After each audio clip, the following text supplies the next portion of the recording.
सहस्त्रार चक्र के पार शून्यता का संसार है, पर उस शून्यता की शुरुआत आप ही के शरीर के एक छोटे से बिंदु से होती है। पर बड़े ही आश्चर्य की बात है, आप उस बिंदु को अभी तक नहीं जानते। जिस दिन आप उस बिंदु को जान जाएंगे और उस बिंदु पर अपनी ध्यान चेतना आप फोकस करेंगे, तो सहज ही प्राकृतिक रूप से आप ध्यान की गहराई में प्रवेश कर जाएंगे। आपको शरीर शून्यता और समाधि की प्राप्ति होगी।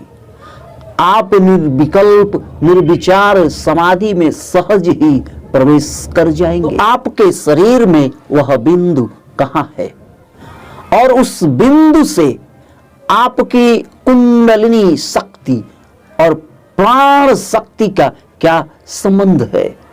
शून्यता उस बिंदु से कैसे आती है? मैं संतोष सक्सेना कुंडलिनी क्लिनिक में आपका स्वागत करता हूं। No medication, only meditation. उस बिंदु को जहां से शून्यता आपके शरीर में प्रवेश करती है, जानने के लिए आपको इसके विज्ञान को समझना होगा। पृथ्वी का केंद्र, जहां पृथ्वी का केंद्र है, उस बिंदु पर किसी भी वस्तु का भार शून्य होता है, ऐसा खगोल विज्ञान कहता है। और इस पूरे ब्रह्मांड में जितने भी ग्रह, नक्षत्र, खगोलीय पिंड हैं, उनकी तुलना हमारे शरीर से की जाती है। कहा जाता है यत्र पिंडे तत्र ब्रह्मांडे। जो ऊपर उस पिंड में है, नीचे इस पिंड में भी वैसा ही होता है। तो जैसे पृथ्वी का एक केंद्र है जहां किसी भी वस्तु का भार शून्य होता है, ठीक हमारे शरीर में भी हमारे शरीर का एक केंद्र है, और वह केंद्र हमारे शरीर के बीचों बीच है। उस केंद्र को नाभि बिंदु कहते हैं। आप अपनी नाभि से ऊपर की लंबाई और नीचे की लंबाई माप लें। आपकी नाभि आपके शरीर के बीचों बीच आती है।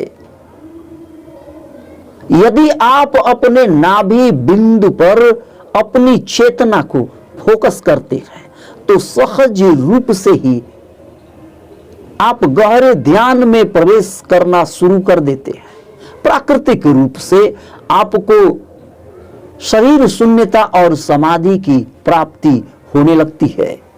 यदि आप ध्यान के साधक हैं, तो आप ये भी जानते होंगे कि हमारा सूक्ष्म शरीर नाभि से जुड़ा होता है। नाभि हमारे शरीर का केंद्र है, और इस नाभि से ही हमारे शरीर की शुरुआत होती है। सभी 72,000 नस नाड़ियां इसी नाभि केंद्र से होकर गुजरती है। तो मनुष्य की पूरी प्राण चेतना इसी नाभि बिंदु के आसपास घूमती है। जब मनुष्य के ऊपर कोई संकट आता है, उसका पूरा अस्तित्व ही किसी खतरे में पड़ जाए, तो उसकी नाभि पर उसका डायरेक्ट आघात पड़ता है। जब कहीं हिंसक झड़प, मारपीट, झगड़ा हो जाए, तो ये नाभि कमजोर पड़ जाती है और अपने आप ही हाथ पैर कांपने लगते हैं। और इस नाभि में चोरी छिपे नाभि के किसी कोने में कहीं से एक डर, भय समा जाता है, जिसे मनुष्य एक अनजाना सा भय, अननोन फियर कहता है। ये नाभि बिंदु में आघात के कारण ऐसा हो जाता है। लेकिन जब कभी अचानक किसी एक्सीडेंट में आप बाल बचे, तो अचानक नाभि सिकुड़ जाती है, कुछ पल के लिए आपका पूरा अस्तित्व ही शून्य हो जाता है, आपको कुछ समझ नहीं आता। तो ये नाभि शून्यता का वह बिंदु है जो आपके पूरे अस्तित्व को ही शून्य कर सकता है। नाभि एक ऐसा पॉइंट है जहां बैलेंस बनाने की कोई जरूरत नहीं, क्योंकि नाभि एक होती है। और कोई भी चीज जिसके दो आयाम होते हैं वहां बैलेंस बनाने की जरूरत पड़ती है। जैसे तराजू, तराजू के दोनों पलड़ों में बैलेंस बनाने की जरूरत है। जैसे आपके दोनों हाथ पैर चलते समय दोनों हाथों में और पैरों में बैलेंस बनाने की जरूरत होती है। किसी भी चीज को देखने में आपके इन दोनों आंखों में बैलेंस बनाने की जरूरत पड़ती है। अब जरा आप इस बात को ध्यान से समझें। आपकी ये जो सांसें हैं इसके भी दो आयाम होते हैं, श्वास और प्रश्वास, वो तो है ही, लेकिन सांस लेने का मार्ग भी दो है, बाई नासिका और दाई नासिका। यहां भी आपको बैलेंस बनाने की जरूरत है। और इस बात को आपको और गहराई में समझनी होगी। आपके इस खोपड़ी में एक नहीं दो दो दिमाग हैं, उस दिमाग में भी आपको बैलेंस बनाने की जरूरत है।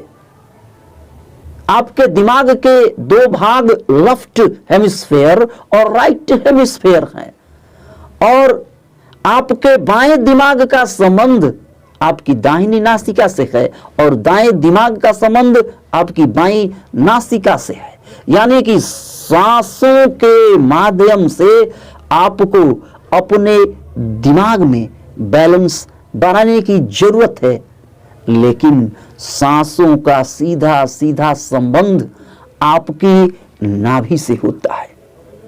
जितनी लंबी गहरी सांसें होंगी आपका ध्यान भी उतना ही गहरा होगा। आमतौर पर हम अपने सीने तक छोटी छोटी सांसें लेते हैं, लेकिन जब ये सांसें नीचे की तरफ हमारे हृदय क्षेत्र से नीचे हमारे पेट से होते हुए नाभि तक, नाभि बिंदु से भी नीचे पहुंचती है, तो इन सांसों की गहराई बढ़ जाती है। जितनी लंबी सांसें होंगी उतना ही गहरा आपका ध्यान होगा। अब जरा आप वैज्ञानिक दृष्टिकोण से समझें। आपका आज्ञा चक्र जो ललाट के सामने यहां गुदगुदी होती है, सेंसेशन, चींटियां चलने जैसी कुछ अनुभूति होती है, तो ये आज्ञा चक्र आपके ललाट के सामने नहीं है। ये आज्ञा चक्र आपके दिमाग के बीचों बीच है, जिसे पीनियल ग्लैंड कहते हैं।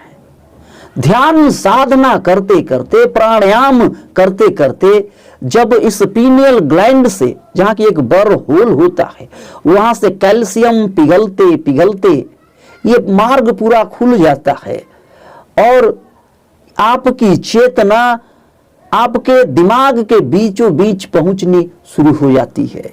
और जब ऐसा होता है तो आपकी नाभि डायरेक्ट उस पीनियल ग्लैंड से आज्ञा चक्र से जाकर जुड़ जाती है।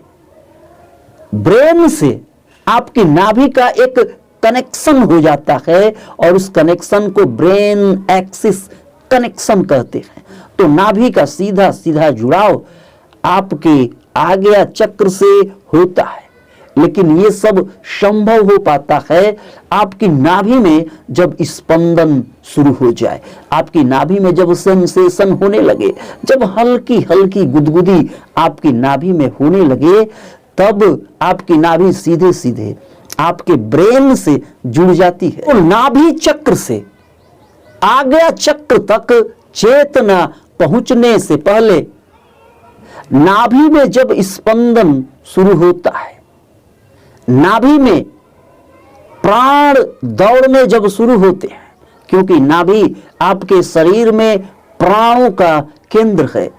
नाभि में जब स्पंदन शुरू होता है, जब प्राण चेतना यहां दौड़नी शुरू होती है, तो नाभि से ये चेतना, ये स्पंदन आपके स्वाधिष्ठान चक्र में पहुंचता है, क्योंकि नाभि से ही आपके जीवन की जड़ों की शुरुआत होती है।